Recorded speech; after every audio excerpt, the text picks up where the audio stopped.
Hello friends, कहानी की शुरुआत में हम देखते हैं लैन की बात सुनकर के विलियम्स उसे जल्दी से हक कर लेता है और कहता है थैंक यू मेरे एफर्ट और मेरे विशेस को सच करने के लिए, और मैं हमेशा तुम्हारे साइड रहूँगा तब तक जब तक कि तुम खुद मुझे छोड़ने के लिए नहीं कहते या फिर तुम खुद मुझे छोड़ के नहीं चले जाते।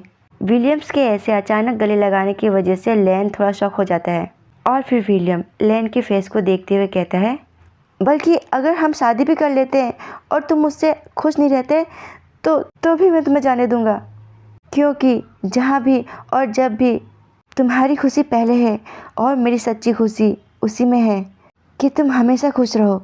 विलियम की बात सुनकर के लैन की आंखों में आंसू आ जाते हैं और वह अपने आंसुओं को पोंछते हुए कहता है, कुछ भी ऐसा मत कहो जो सुनने में बहुत सैड लगे। और फिर विलियम को गले लगाते हुए कहता है, तुम मुझे खुश करना चाहते हो या फिर तुम मुझे दुखी करना चाहते हो। और उसकी बात सुनकर के विलियम कहता है हंसते हुए, आई एम सॉरी, बस मैं इतना चाहता था कि तुम्हें ये पता हो और तुम ये जान लो कि मेरे लिए जो कुछ भी मायने रखता है वो है तुम्हारी खुशी। और अपने हक को टाइट करते हुए कहता है, मैं बस तुम्हें बता नहीं सकता कि मैं तुमसे कितना डीप प्यार करने लगा हूँ। और फिर लैन से कहता है उसके चेहरे पे हाथ रख के करीब आके, कैन आई किस यू लैन। और लैन उससे कहता है, बेशक, कभी भी, जब भी तुम चाहो। और ऐसा कह के लैन उसको किस करने लगता है। और यही वो सीन था जिसे कि एलेक्स देख लेता है और वह अपने दांतों को ग्रिप करता है और उसका दिल टूट जाता है।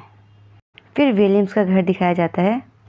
लैन और विलियम्स दोनों अंदर होते हैं और लैन अपने ऊपर एक शॉल ओढ़ा होता है और उसके हाथ में एक चाय का मग होता है। विलियम उसकी तरफ आ रहा होता है और उससे कहता है, मुझे खुशी है कि जब मैंने तुम्हें यहाँ आने के लिए कहा तो तुमने मना नहीं किया। और फिर वे लैन के पास आके बैठ जाता है सोफे में और कहता है, क्योंकि मैं तुम्हें छींकते और कांपते हुए नहीं देख सकता था और सौभाग्य से मेरा घर तुम्हारे घर से ज़्यादा करीब है। और लैन भी बड़े ही प्यार से उसके करीब बैठ के उसकी बातें सुन रहा होता है और फिर कहता है हंसते हुए, मुझे नहीं लगता कि आधी रात में मुझे अपने घर में इनवाइट करने का तुम्हारा कोई गलत इरादा भी हो सकता है। और लैन की बात सुनकर के विलियम थोड़ा ऑकवर्ड हो जाता है और वह कहते हैं अपने चश्मे को ठीक करते हुए, ऑफ कोर्स नॉट। और भले ही हम ऑफिशियल डेटिंग कर रहे हैं, मैं तुम्हें किसी भी चीज़ के लिए फोर्स नहीं करूँगा। अगर तुम यहाँ पे काफ़ी देर तक रहने में अनकंफर्टेबल महसूस करो तो मैं तुम्हें तुम्हारे घर छोड़ के आ जाऊँगा जब तुम ये हॉट चॉकलेट फिनिश कर लोगे। और उसकी बात सुनकर के लैन को काफ़ी तेज हंसी आ जाती है और वह अपने मुंह पे हाथ रखते हुए कहता है, तुम सच में बहुत फ़नी इंसान हो।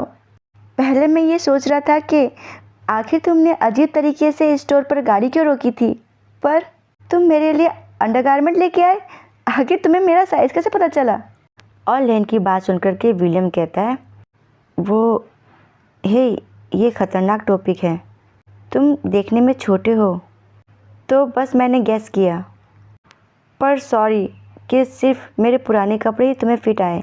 और फिर लैन मग को टेबल पर रखते हुए कहता है, वेल आई अप्रिशिएट, तुम सच में मेरे लिए बहुत अच्छे हो। और पहले की बात को याद करते हुए लैन कहता है, तुम कभी भी चेंज नहीं हुए, जबकि मैंने तुम्हारे कन्फेशन को पहले रिजेक्ट कर दिया था।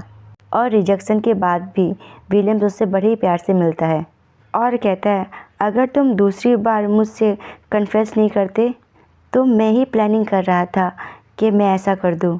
और लैन दुखी होते हुए कहता है, मेरे परिवार के अलावा कभी भी किसी ने मेरे साथ इस तरह का व्यवहार नहीं किया।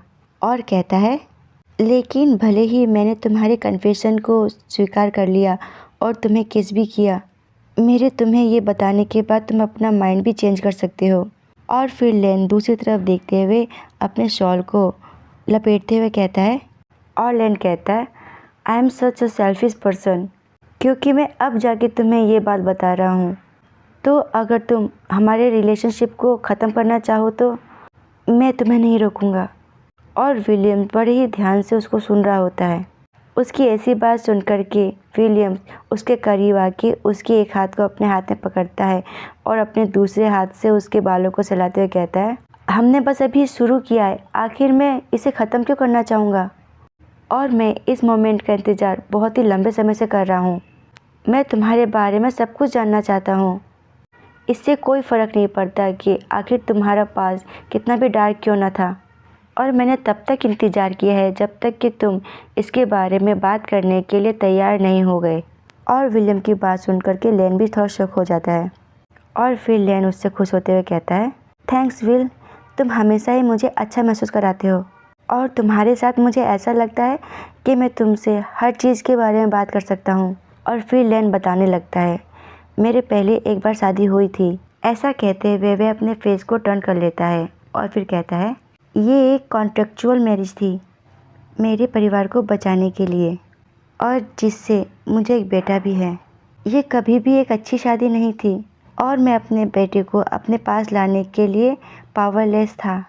मेरे हालात ने मुझे उसके लिए खड़े होने में असमर्थ बना दिया। और लेन की बात सुनने के बाद विलियम थोड़ा परेशान लगने लगता है। विलियम को शायद लेन की एक शादी की बात सुनकर के थोड़ा झटका लगता है और लेन उससे कहता है, अगर तुम ये सब बात सुनने के बाद अपना फैसला बदलना चाहो तो। लेन की बात और विलियम्स के कशमकश के साथ ये पार्ट यहीं होता है समाप्त। धन्यवाद। और मेरी आवाज़ से आपको पता ही चल गया होगा कि मेरी तबीयत ख़राब है। थैंक्स मुझे सपोर्ट करने के लिए। अगर इस पार्ट में 1K लाइक आएगा तो मैं दूसरे दिन ही इसका दूसरा पार्ट अपलोड कर दूँगी।